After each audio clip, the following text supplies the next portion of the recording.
Muy bien, pues continuamos con el credo de la congregación, explicándolo un poquito. Y no sé si dará tiempo hoy, pero hasta ahora la mayor parte de las cosas que hemos tocado son doctrinas importantes, son enseñanzas bíblicas importantes. No sé si dará tiempo, pero quizá hoy comencemos a ver alguna cosa que no tenga importancia, pero que no diríamos que es doctrina fundamental. Es decir, de eso no depende que una persona sea pueblo de Dios, no sea pueblo de Dios, sea hijo de Dios o no sea hijo de Dios. No sé si recordáis que el último día estuvimos hablando de varias cosas, pero casi todo el tiempo se lo llevó al punto de cuál es el Israel de Dios. Estuvimos viendo que el Israel de Dios, hay quien lo llama Israel espiritual, no es una cuestión de raza, no es una cuestión de cultura, no es una cuestión que se pueda amarrar a nivel humano. Israel significa has luchado con Dios, con los hombres y has vencido. A lo largo de la historia de la humanidad, quien ha tenido relación con Dios, y eso solamente puede ser a través de la fe, quien está en pacto con Dios, esas personas forman parte del Israel de Dios, incluso antes de que la palabra Israel aparezca en las Escrituras. Israel por primera vez lo vemos cuando Dios le da ese nombre como una bendición a Jacob. Entonces, Abraham no es Israel.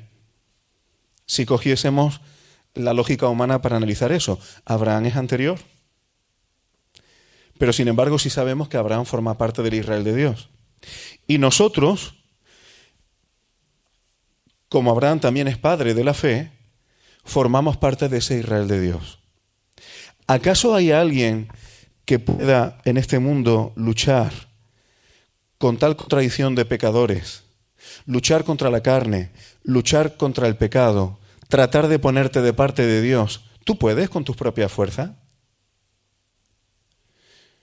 Solamente es posible ser el Israel de Dios a través de, estando en pacto con Él, el declararlo y guiarte con su Espíritu Santo. Solamente hay un pueblo de Dios a través de todas las Escrituras. Y no voy a repasar todo lo que vimos, que ya sabéis que lo vimos con cierto detenimiento, pero guarda relación con el punto que nos toca hoy para comenzar.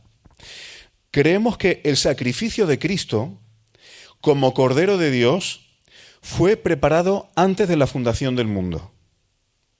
Aunque en su momento se manifestó, en un momento de la historia de la humanidad, pero Cristo, como Cordero de Dios, fue preparado antes siquiera de la fundación del mundo, como único sacrificio válido para justificación y reconciliación con Dios a todos los seres humanos. Que desde la caída y desde que entró el pecado, ya lo hemos visto en Edén, cuando estuvimos con Génesis, desde que entró el pecado en el mundo, los que se acercan a Dios con temor y fe, a esos les aplica la redención a través de Cristo. Este punto es importante y ahora veremos algunos textos bíblicos, hermano.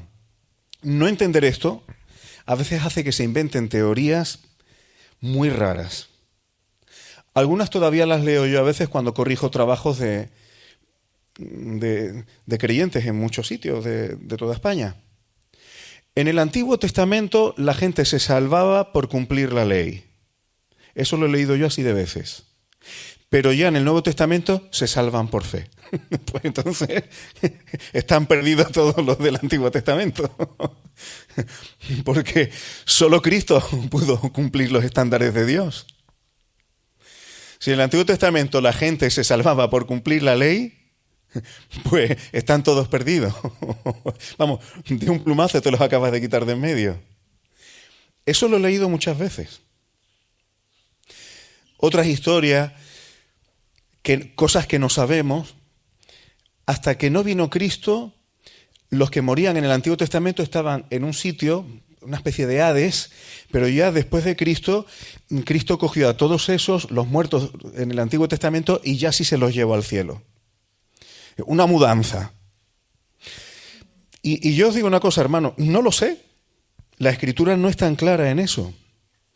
Pero tratamos de hacer tales divisiones a lo largo de la historia de la humanidad y del proceso de la salvación de Dios, que al final, para que nos encajen las cosas, tenemos que contar cosas que la Biblia no dice tan claramente y que son extrañas y nos quedan fuera de nuestro alcance. Y todavía pudiera contar cosas más enrevesadas, como que hay un cielo para los judíos y un cielo para los gentiles. ¿Te acuerdas? Porque como tengo unos esquemas, tengo que encajarlos como sea. Pero la Escritura declara que Cristo, como Cordero de Dios que quita el pecado del mundo, fue preparado antes de la fundación del mundo. El rey David es tu hermano en la fe, no porque él cumpliera toda la ley. Las Escrituras detallan algunos pecados muy graves que él cometió. Y hay otros que no los detalla tanto, pero que también eran pecados. Sin embargo, era un hombre conforme al corazón de Dios y nunca tuvo otro Dios que no fuera el único Dios verdadero, a pesar de que tropezó. Y luego hablaremos de estas cosas. Es decir, David no se salvó por cumplir la ley. ¿Cuál es el sacrificio que limpia los pecados de David? El de Cristo, aunque Cristo, como descendiente en la carne de David, viniera años después. ¿Cuáles son los sacrificios que limpian a Sansón de sus pecados? Viene en Hebreos 11. En Hebreos 11 viene como uno de los héroes de la fe. Y cuando tú lees su vida, el héroe de la fe a veces tomaba decisiones que le costaban dolores de cabeza a él y a otros. Sin embargo, está ahí como un héroe de la fe. ¿Por qué? ¿Cuál es el sacrificio que limpia los pecados de Sansón? Y así pudiéramos hablar de todos los santos del Antiguo Testamento. ¿Y los tuyos? ¿Y los míos? En Primera de Pedro, capítulo 1, desde el versículo 18 al 20, dice: sabiendo que fuisteis rescatados de vuestra vana manera de vivir. Es decir, hemos sido rescatados de una vida vacía, de una existencia inútil, la cual recibisteis de vuestros padres. Esto es lo que vamos transmitiendo a nuestros hijos. Nosotros no somos capaces de salvar a nuestros hijos. Lo único que podemos transmitir es la vida inútil, déjame decirlo así, que todos traemos desde Adán.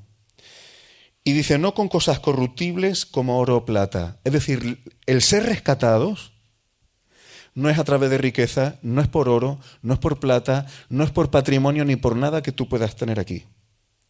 Versículo 19, sino con la sangre preciosa de Cristo. Ese es el único rescate que hay.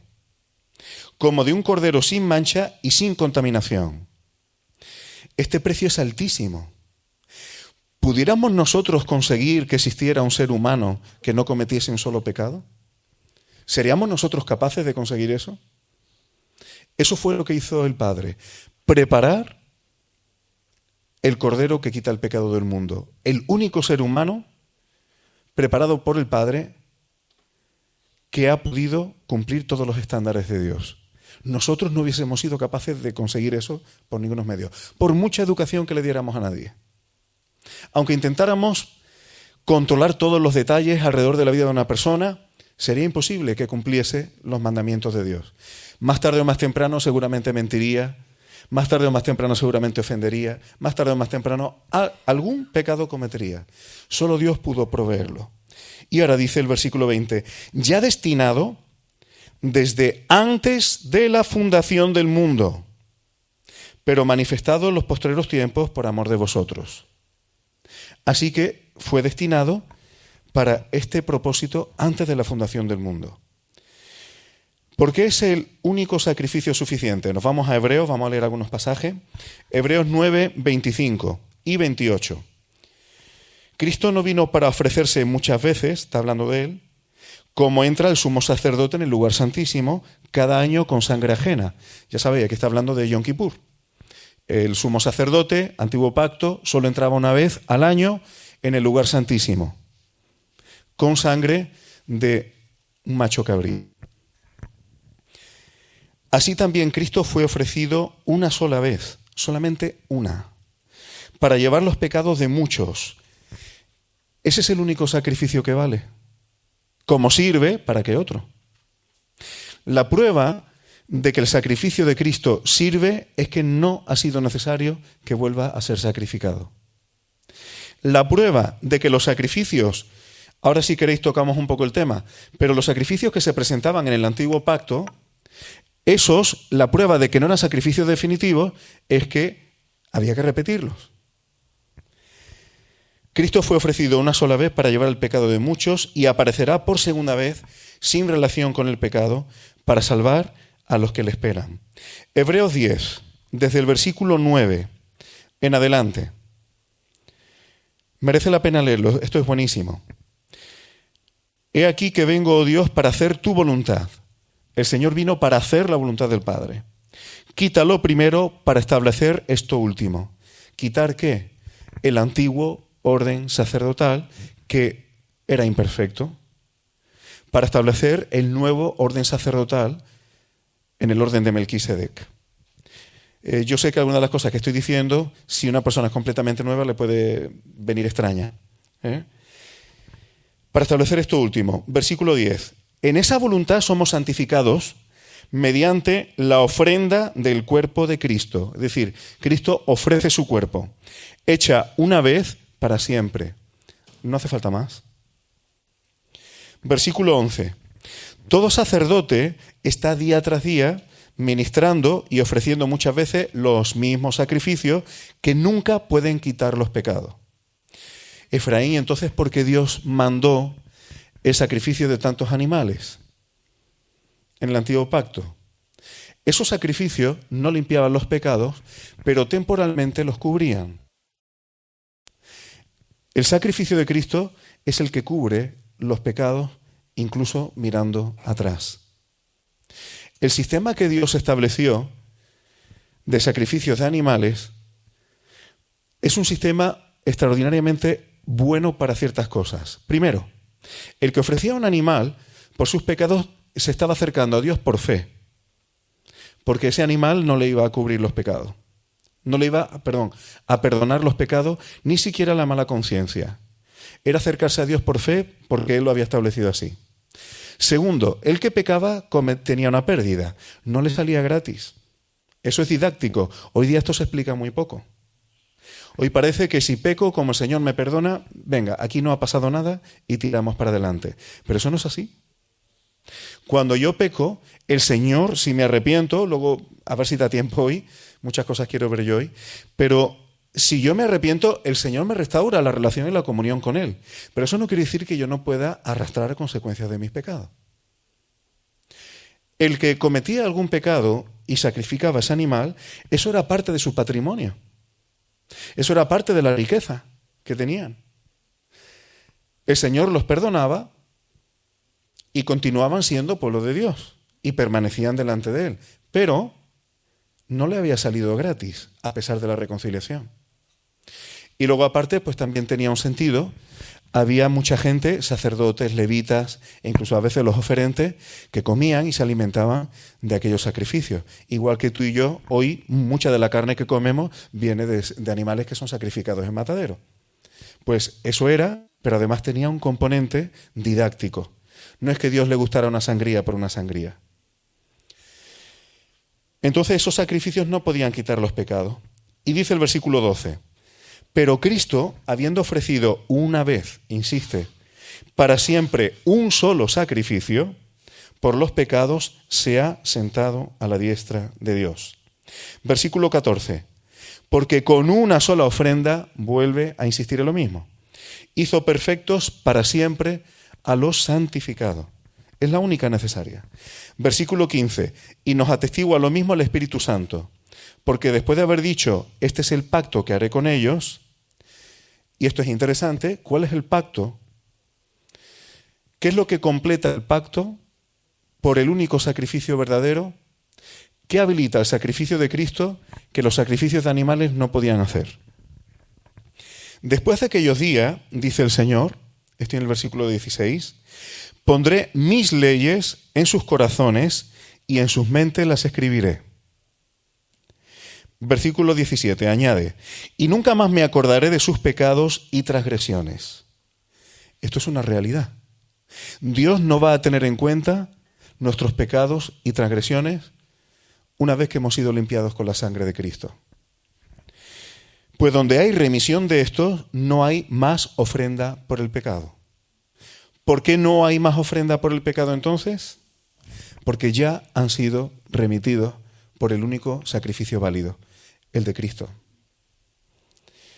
Versículo 22, último de aquí. Acerquémonos con corazón sincero en plena certidumbre de fe. Es decir, no te quepa ninguna duda que si te has arrepentido de tus pecados y han sido limpiados por la sangre de Cristo, han sido remitidos. Acércate con seguridad y con fe a Dios. No tienes por qué tener temor de los pecados pasados para que corten tu relación con Dios, porque el sacrificio de Cristo vale.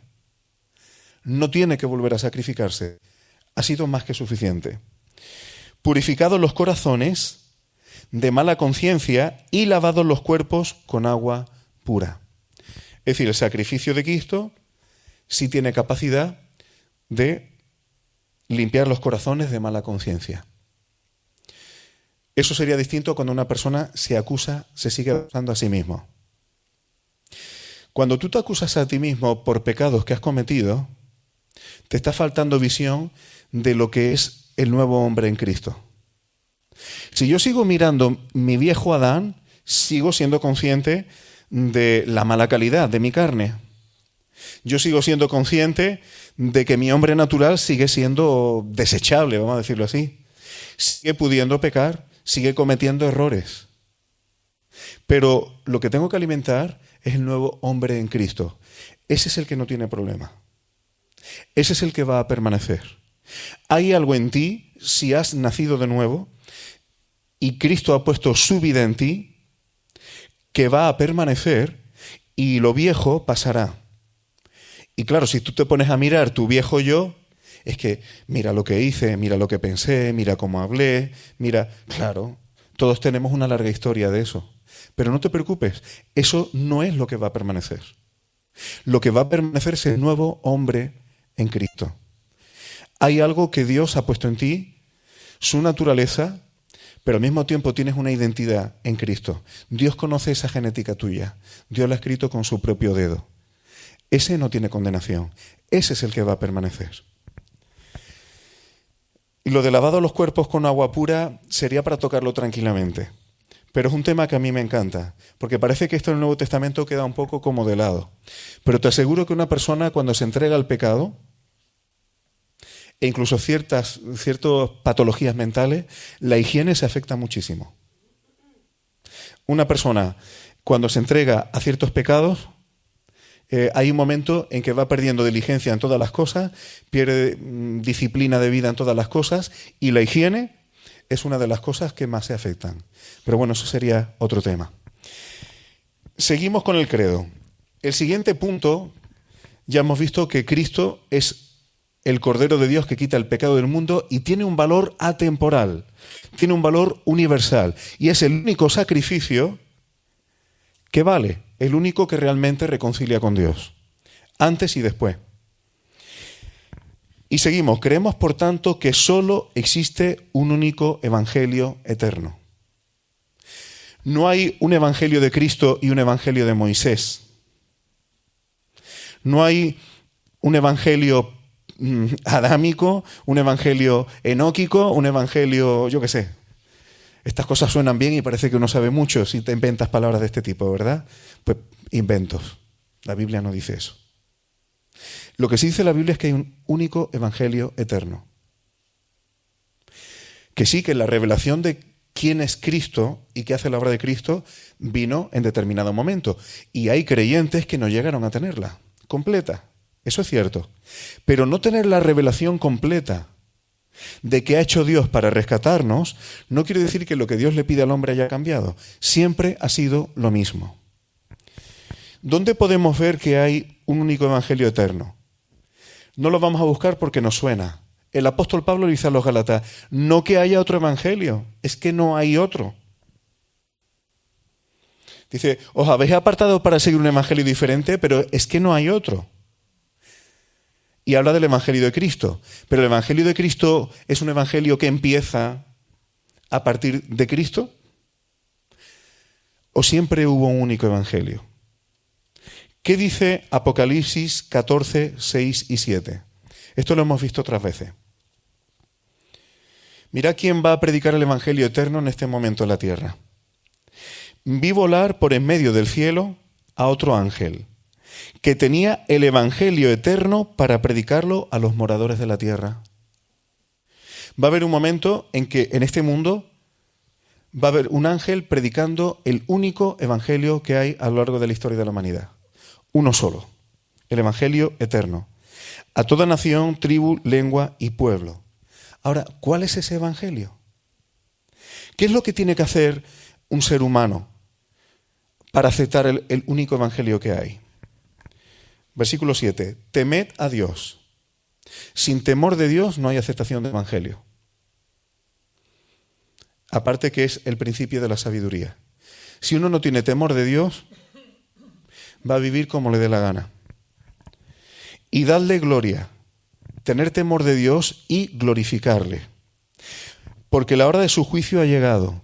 Es decir, hay un juicio. Recordáis que Pablo, ahora mismo no recuerdo si fue a Agripa o ahora mismo no recuerdo a quién, pero a uno de los gobernantes, dice que cuando empezó a hablarle del juicio, dijo, vale, Pablo. Es decir, el juicio forma parte del evangelio y Pablo predicaba que hay un juicio. Y la hora de su juicio ha llegado. Y adorad a aquel que hizo el cielo y la tierra, el mar y la fuente de las aguas. Adorar al Creador de todas las cosas. Temer a Dios, glorificarle, hay un juicio, adoradle a Él porque es el que hizo todas las cosas y no hay otro. Estos son los elementos que una persona tiene que aceptar para recibir el Evangelio. Si tú crees esto, es seguro que la revelación de Jesucristo te va a llegar y la vas a aceptar. Pero lo que Dios pide de ti es esto. Este es el Evangelio eterno, desde que el hombre cayó, desde Adán hasta el final. Siguiente punto del credo. Ya sabéis que vamos saltando por los temas y yo mismo me muerdo un poco la lengua porque si no me quedo en cada punto un rato y tampoco es un estudio exhaustivo. Creemos que Dios nos demanda santidad de vida. Este punto es interesante. Para no ser como los gentiles que no tienen a Dios y ser luz y sal de la tierra. Mira, hermano, la palabra santidad hoy día es una palabra que yo noto que incluso dentro de la iglesia es una palabra un poco rara. Como que cuando hablamos de santidad suena a santurronería. Suena a santurronería más que a lo que verdaderamente significa las Escrituras. Ser santo en las Escrituras es un concepto más amplio. No significa ser un capillita. No significa ser capaz de hacer un rito litúrgico con una pose religiosa y un postureo solemne.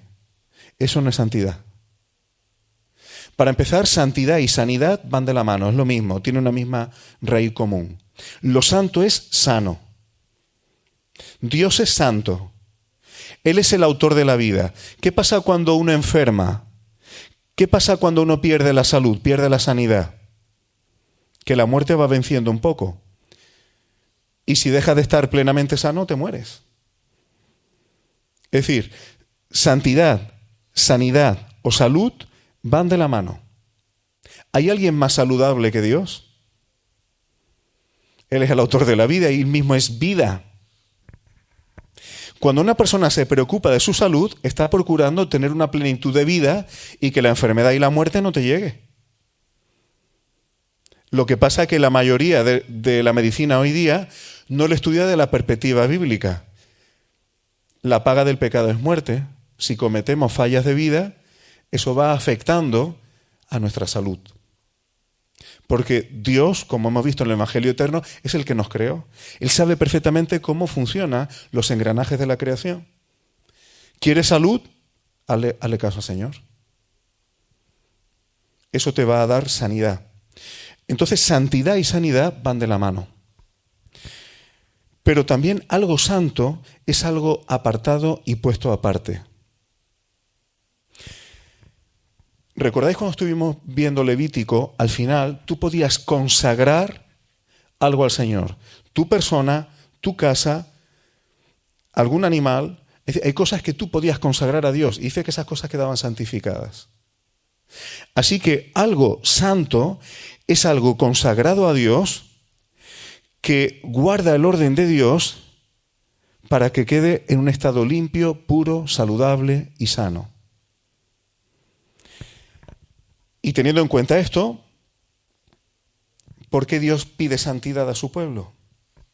Porque Él es santo y quiere que le expresemos a Él.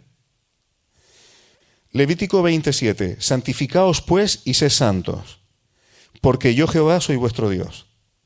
Primera de Pedro 1:15. Sino como aquel que os llamó es santo, es decir, como Dios es santo, sed también vosotros santos en toda vuestra manera de vivir. A mí una vez hay una persona que me acusó, lo que estoy diciendo ahora es verídico, según él, yo creo que no era así, pero bueno. Pero esta persona decía que yo nada más que predicaba de santidad. ¿No hay otro tema que nada más que hablas de santidad? Yo creo que cada vez que me subo al púlpito no me dedico a hablar de la palabra santidad constantemente. Pero bueno. Ahora, ¿qué respondo yo a una persona que me diga eso? Si la palabra dice que seamos santos en toda nuestra manera de vivir, yo a este tipo de aseveraciones le diría lo siguiente: ¿qué parte de mi vida tengo que dejar fuera de la santidad?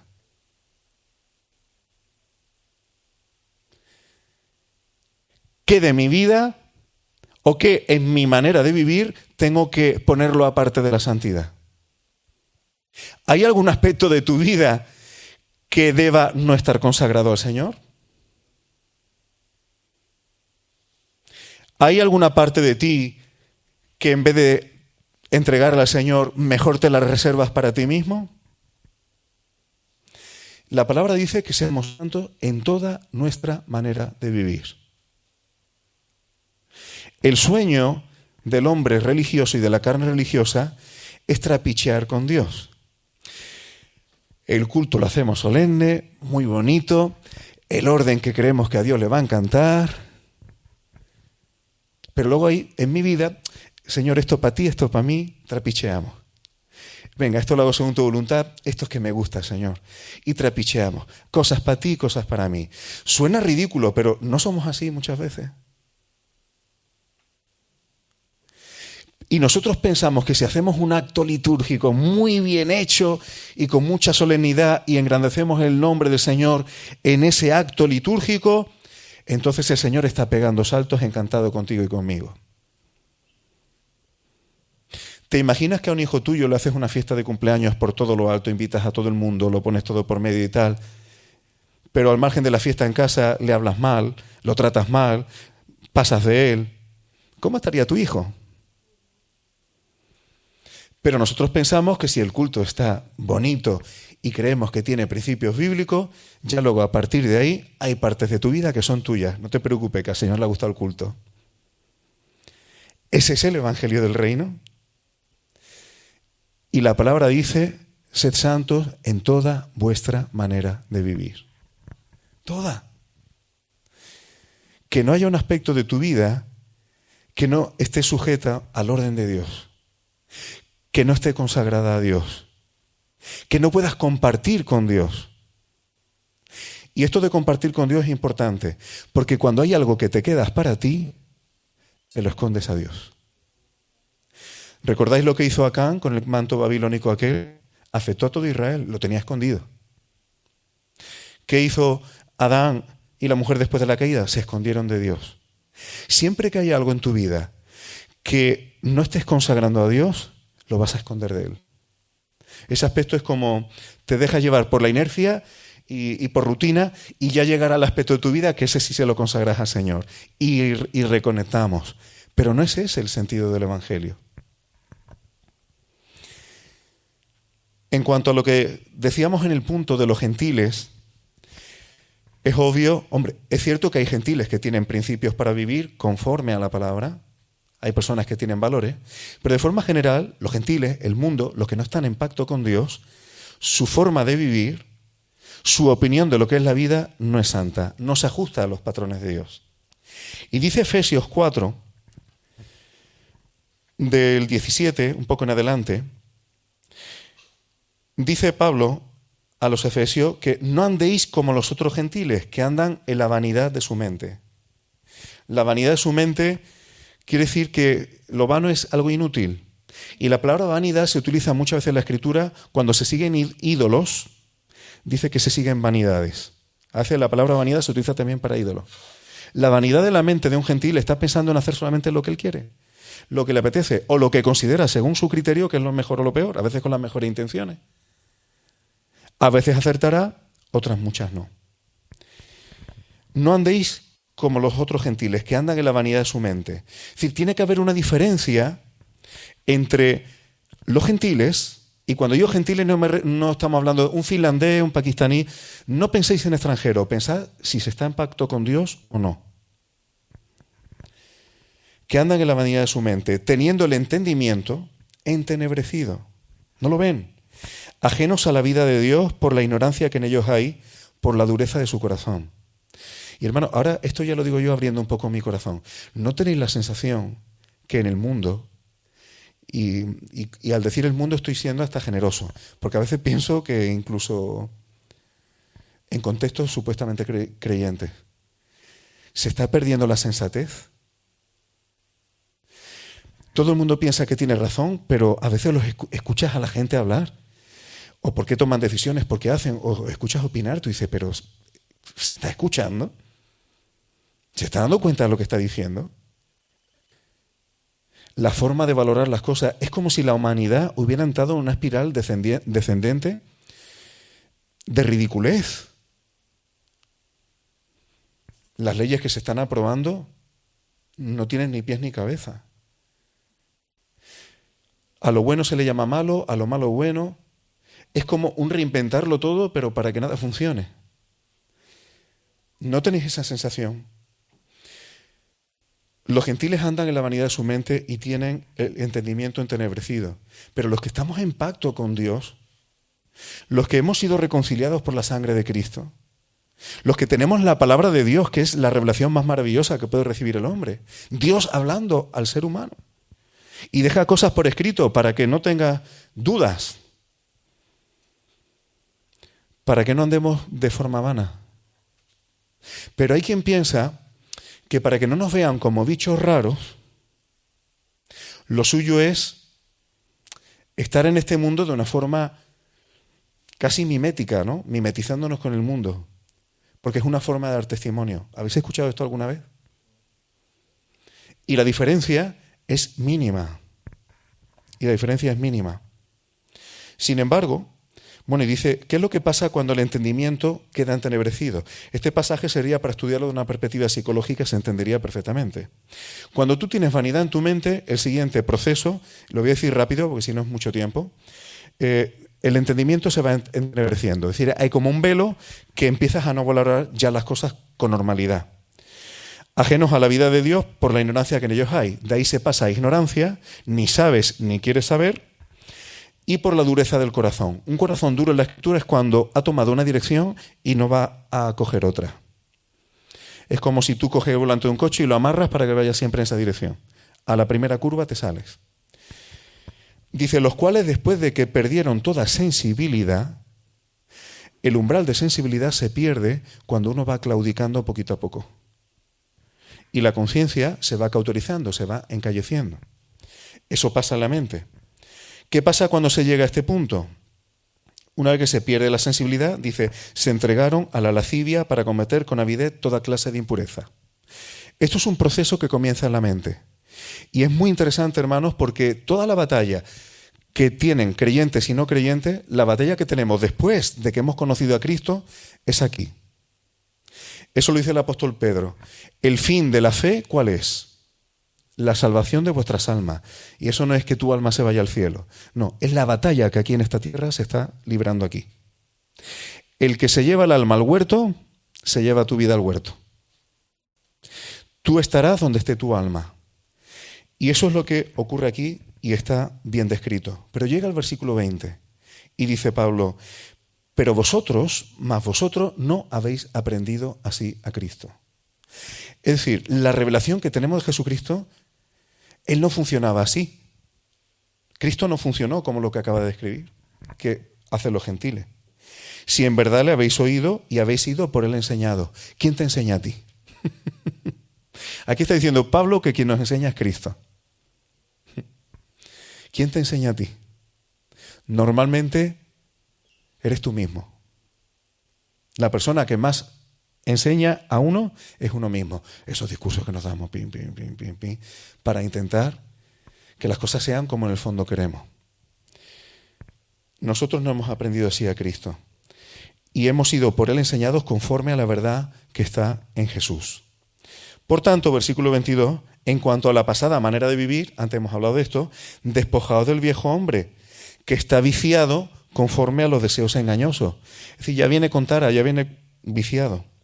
Y renovaos en el espíritu de vuestra mente. De nuevo viene a la batalla mental, a la batalla del alma.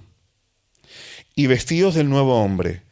Cuando tú vas ganando la batalla en tu alma y en tu mente, cuando quien te enseña es Cristo, cuando quien te enseña es su palabra, eso hay un momento en que se ve en las cosas que tú haces. Lo que tenemos en la mente y en el corazón, cuando va abundando, termina afectando a lo que se ve. Por eso dice, y vestidos del nuevo hombre. Es decir, ya la gente ve que tu forma de ser no es como la de los gentiles. Tu forma de vivir no es como la de los demás. Creado según Dios en la justicia y santidad de la verdad. Estos pasajes se las traen si uno va despacito. Luego tenemos 1 de Pedro 4, 3 y 5. De 3 al 5, perdón. Baste ya el tiempo pasado para haber hecho lo que agrada a los gentiles. Ya hemos tenido tiempo para andar como andaban los demás. Andando en lascivias, concupiscencia, embriaguez, orgía, disipación y abominable idolatría. Estas cosas los creyentes, solamente entre los gentiles. A estos les parece cosa extraña que vosotros no corráis con ellos en el mismo desenfreno de disolución y os ultrajan. Esto debería ser lo normal. Que por no andar como andan los que no están en pacto con Dios, primero les resulta raro, este es muy raro, no hace lo que hacen todos los demás, y al final te terminan ultrajando. Esa es la realidad de un creyente. Si el mundo está encantado contigo y conmigo, es porque posiblemente estamos o imitándolos o andando como ellos. O disimulando del servicio secreto de Dios, ¿no? Dice, pero ellos darán cuenta al que está preparado para juzgar a los vivos y a los muertos. Esto es interesante, Dios juzga vivos y muertos. Y ya hemos hablado antes que forma parte del Evangelio eterno, el juicio. Y con respecto a la sal de la tierra, Mateo 5:13, todos conocemos este pasaje, vosotros sois la sal de la tierra. Es decir, no es que tenemos que ser sal, no, ya lo somos. Eso es la naturaleza que Dios te da una vez que estás en pacto con Él. Ahora, ¿qué es lo que puede pasarle a la sal? Desvanecerse, perder su sabor, estropearse. Si la sal se desvaneciere, ¿con qué será salada? No sirve más para nada, sino para ser echada afuera y hollada por los hombres. Dicho claramente, hermanos, en este pasaje lo dice muy claro. Si nosotros que somos sal y luz en este mundo, perdemos el sabor, la salazón, y dejamos de alumbrar, ¿sabe lo que va a ocurrir? Que los hombres en este mundo nos van a pisotear. Y de una forma inútil. Todo lo contrario a lo que a veces pensamos. Si cedemos por aquí, si no somos tan extraños, eso es una forma de dar testimonio y el mundo pues, a lo mejor acepta el Evangelio. Mentira. Te pisotean. Te minusvaloran. Si el mundo pone la atención en nosotros, porque no andamos como anda el mundo, entonces es cuando hay un valor. Si andamos como anda el mundo, no somos nada ni nadie. Perdemos el sabor completamente. Pero si verdaderamente andamos como debemos andar en Cristo, entonces no te preocupes que el mundo va a poner el foco en ti. Seguro, más tarde o más temprano. No tenemos que preocuparnos si el mundo está pendiente de nosotros o no. Tenemos que preocuparnos de no perder el sabor del Evangelio. Lo demás va a venir solo. Siguiente punto del credo. Nuestra misión en la tierra ahora es glorificar a Dios por medio de Jesús, predicándole, anunciándole con nuestras palabras y nuestros hechos de obediencia a Él. Es que no hay que ser solamente oidores de la palabra, sino hacedores. En 1 Corintios 6:20 dice, lo parafraseo, como habéis sido comprados por precio, se refiere a la sangre de Cristo, hemos hablado de ella antes, la consecuencia natural, glorificad pues a Dios en vuestro cuerpo y en vuestro espíritu, los cuales son de Dios, le pertenecen a Dios, consagrado a Dios, santificado a Dios. Esa es la consecuencia natural, glorificarle. Primera de Pedro 1:22, habiendo purificado vuestras almas por la obediencia a la verdad. Hermano, esto es algo que se predica muy poco. La obediencia purifica el alma. No sé si en el retiro nos dio tiempo a tocar algo de esto, al final quizá un poco apresurado, pero muchas de las personas cuando hablan con, eres psicólogo cristiano y tal, y las personas tienen problemas, dame una varita mágica, un truco psicológico que me haga sentirme bien, o que esto que tropiezo ya deje de tropezar. O sea, quieren que la psicología haga lo que le corresponde al Espíritu Santo y no quieren y no dejan al Espíritu Santo hacerlo. El Espíritu Santo puede hacer eso. Pero ¿cómo trabaja el Espíritu Santo en las personas? El Salmo 19, ¿qué dice? La ley de Jehová es perfecta que convierte el alma. Y hermano, esto es psicología aplicada también. La obediencia transforma la mente y transforma el corazón. Un hijo, un niño que desde su niñez, y hay niños que son así, son obedientes a sus padres, en familias normales, esos niños suelen tener mentes muchísimo más limpias. Tienen muchos menos problemas con las adicciones. Adicciones de videojuegos, de pantallas, de malas compañías. Es decir, un niño que se acostumbra a sujetarse, a ponerse el yugo desde la juventud, obedeciendo a sus padres, y hay niños que son así, esos niños destacan. En su forma de hablar, en su forma de pensar, en cómo aprovechan el tiempo, porque la obediencia transforma el alma. Pero nosotros pensamos que como adultos ya no hay que obedecer. Eso es cosa de niños. Cuando precisamente es extraordinariamente saludable obedecer a Dios porque eso purifica el alma, te la limpia, te da sanidad emocional, te da equilibrio psicológico. Es saludable, santidad y sanidad. Lo hemos estado comentando antes, ¿verdad? Segunda de Corintios 9:13. Y volvemos a lo mismo. Esto lo hemos visto hace poco. El capítulo 9 de Segunda de Corintios lo hemos tocado. Hablando, dice, por la experiencia de esta administración, dice, glorifican a Dios por la obediencia que profesáis al Evangelio de Cristo. Es decir, hay quien glorifica a Dios porque ellos obedecen el Evangelio de Cristo. Es decir, cuando tú obedeces el Evangelio, eso puede producir que otros glorifiquen a Dios. Así que glorificar a Dios no solamente es hacerlo de palabra, sino con hechos, y eso hace que otros glorifiquen a Dios también. Segunda de Corintios 4:5, y voy ya más ligerito.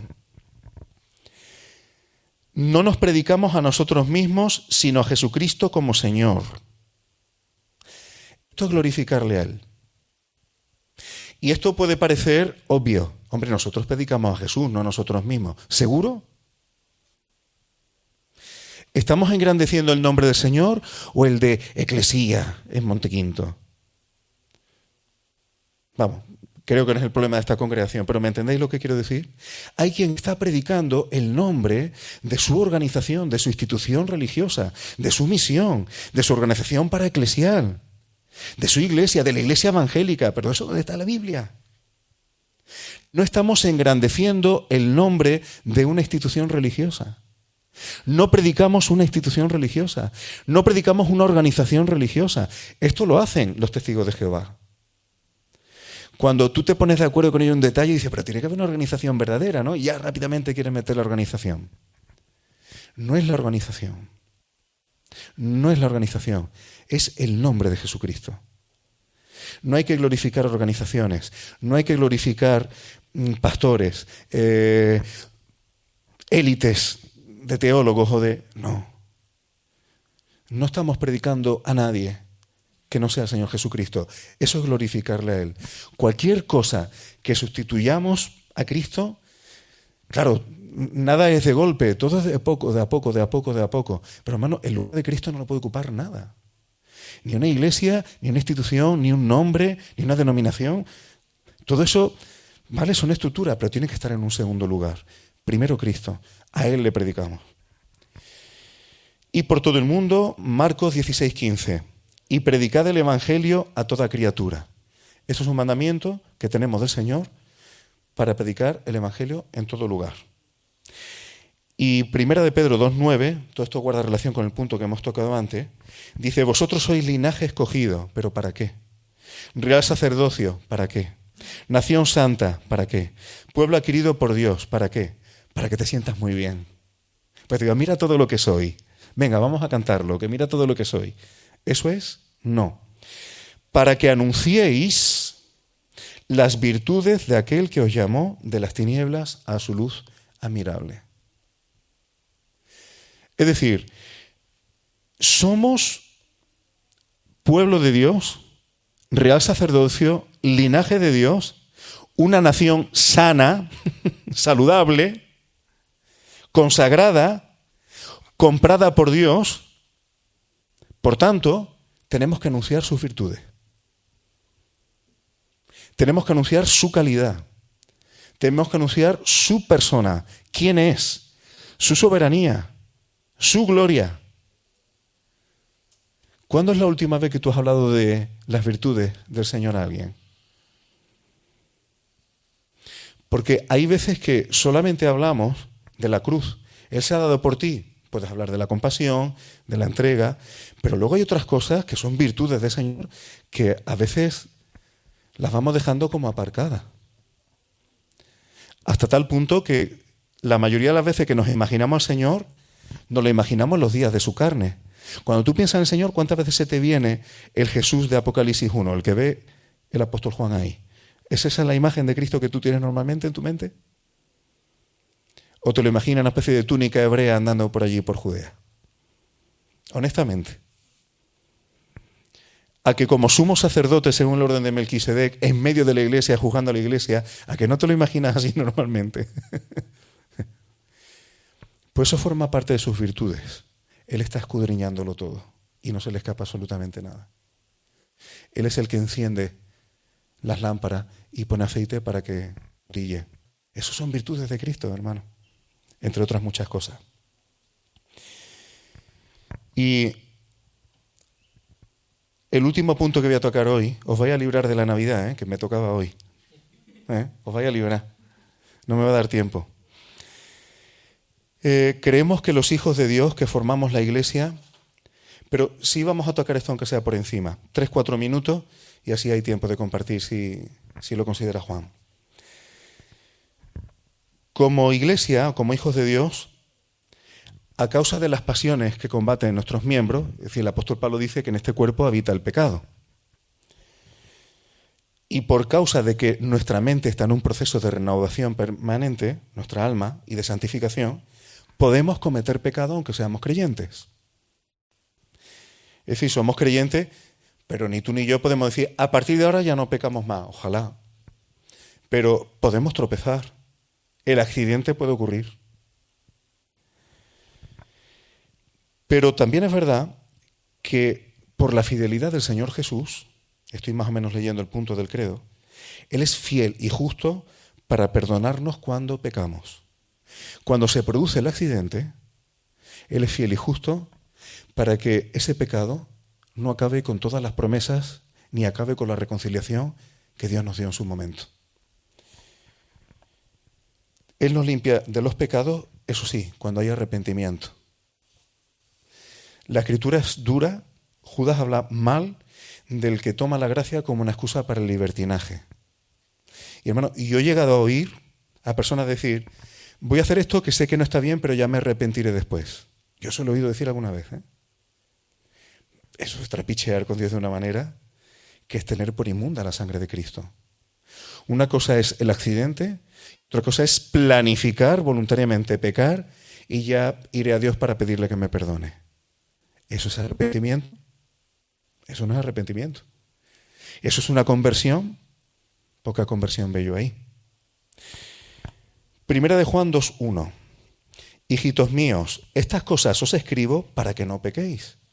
Es decir, el propósito es que no andemos pecando. Si alguno hubiere pecado, es decir, si sucede el accidente, abogado tenemos para con el Padre, a Jesucristo el justo. Es decir, la idea es no tropezar.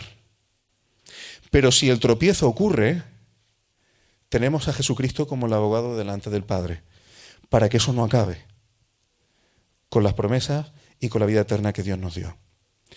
Primera de Pedro 1:9, lo hemos mencionado antes y no me voy a quedar ahí apenas tiempo.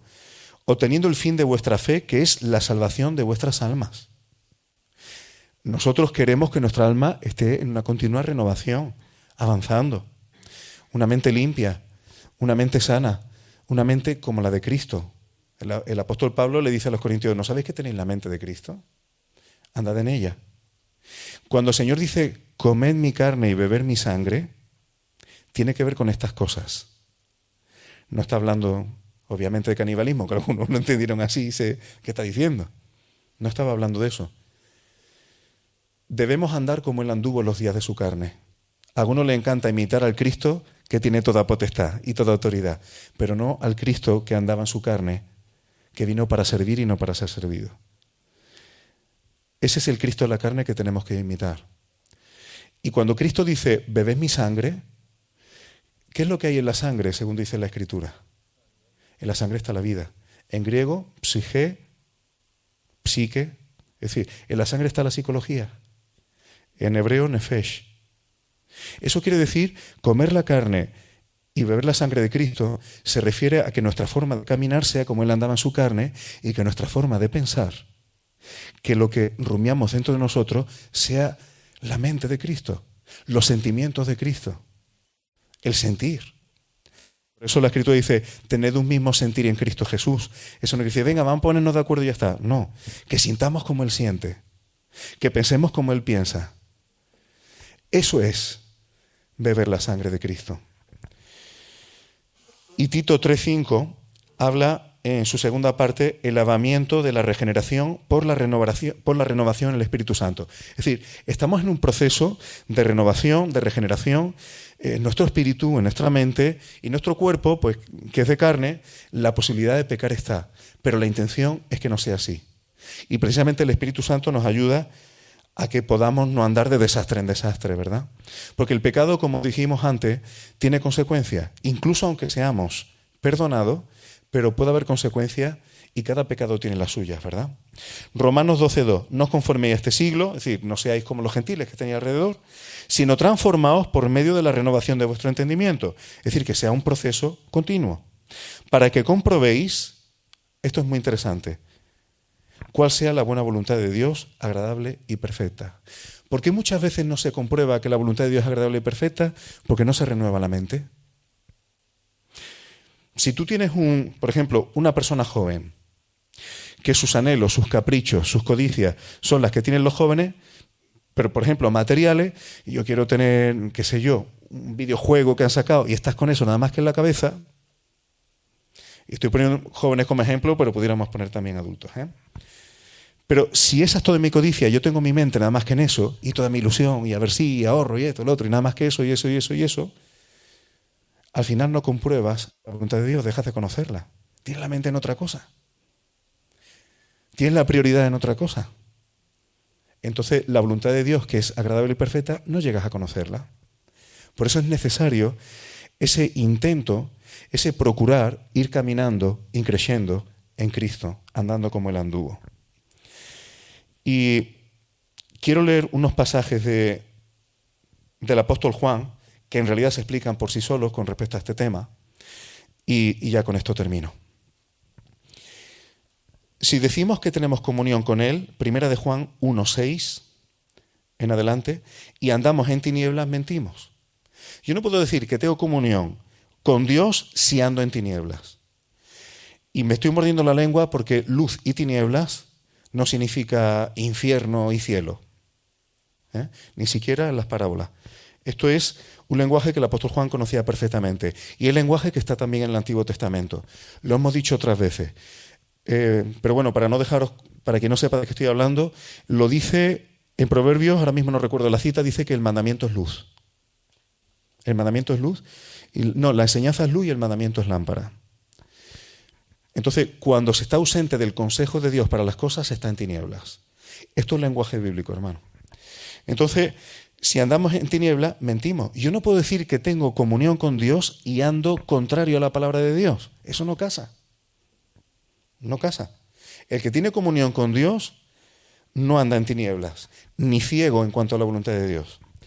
Y no practicamos la verdad. Fijaos, ¿cuál es la verdad? Hoy se ha mencionado. Tu palabra es verdad.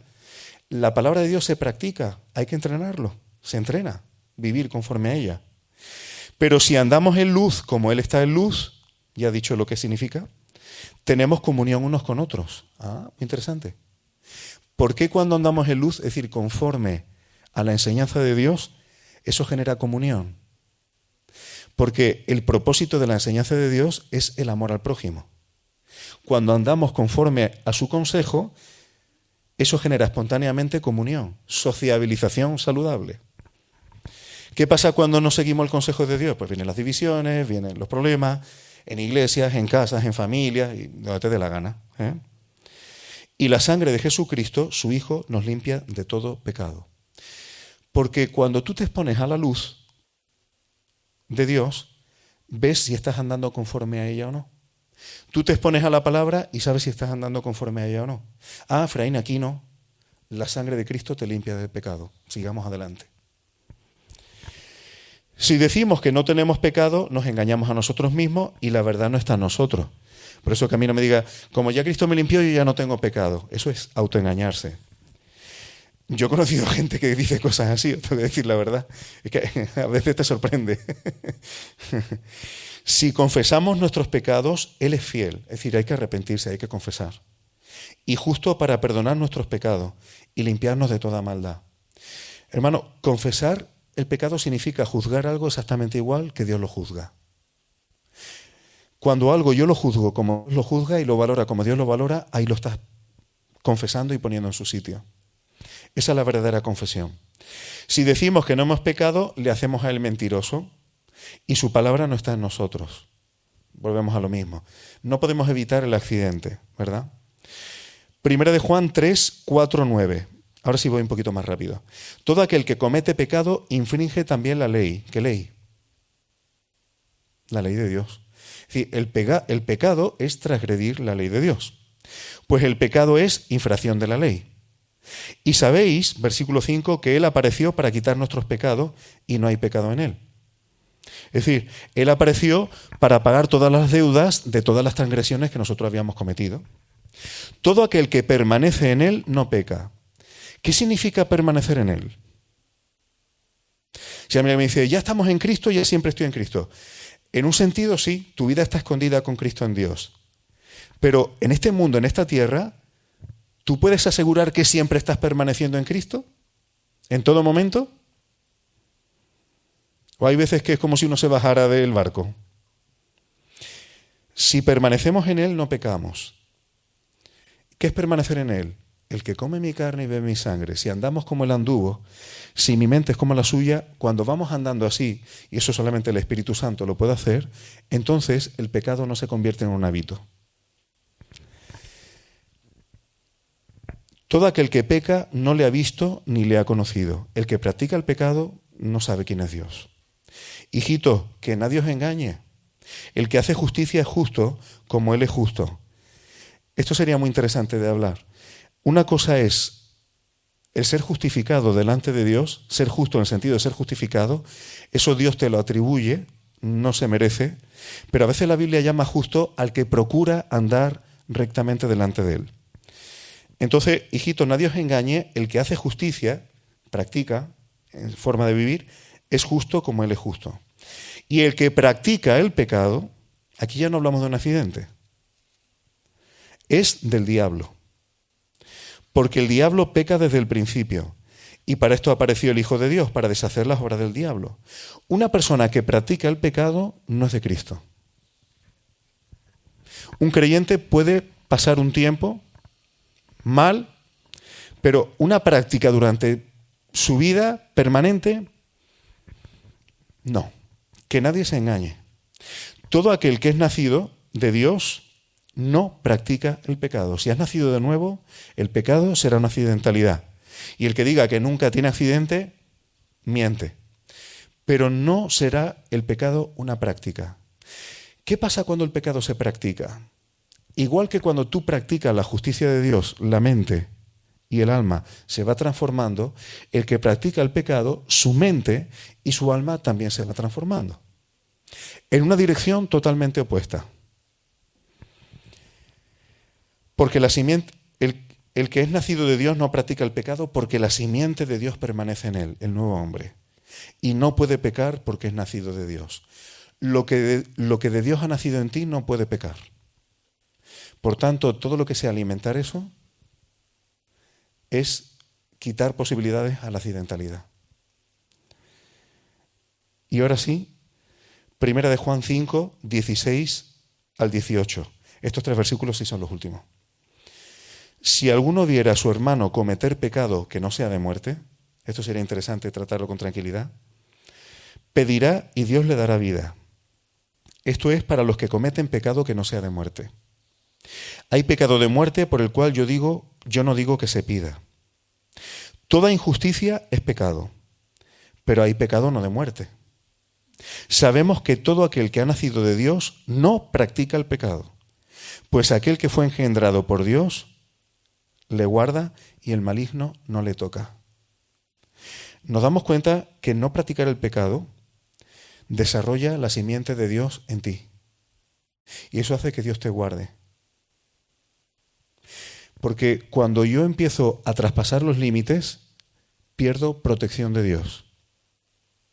Y esto sería también un tema para tocarlo con tranquilidad, pero no me voy a meter mucho en él.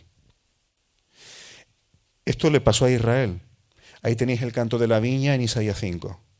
Dios prepara su viña, dice que la cuidó, pero cuando la viña no da fruto y se estropea, ¿qué es lo que hace Dios? Dice que le quita la cerca. Cuando un creyente toma la decisión de cometer pecados y no pasa nada y Dios me ama y ese tipo de cosas, se está exponiendo a perder la protección de Dios. Y que hay algunas cosas en tu vida que a lo mejor te las podrías haber ahorrado. Eso le pasó a Sansón. Dios utilizó a Sansón para el propósito que tenía. Dios iba a utilizar a Sansón para jugar a los filisteos. ¿Se cumplió ese propósito? Sí. ¿Pudiera haber sido de otra manera? Probablemente sí.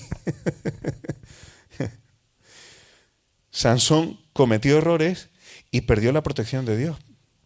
Fue perdiendo la protección de Dios y Dios le usó para el propósito que tenía para con él. Pero el camino hubiera podido ser más suave. El pecado no es un juego, hermanos. El pecado no es un juego.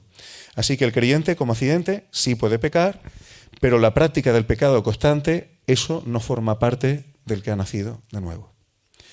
Muchos temas, muy diferentes, y yo pensaba que iba a meterme en un punto más, pero menos mal que no. Hablaremos de la cultura bíblica el próximo día, si el Señor lo permite, y de la Navidad. Hablaremos de la Navidad también, y de Halloween, y algunas de estas cosas. Así que ya lo que tú decidas, hermano, si hay tiempo para compartir o si no, pues ya.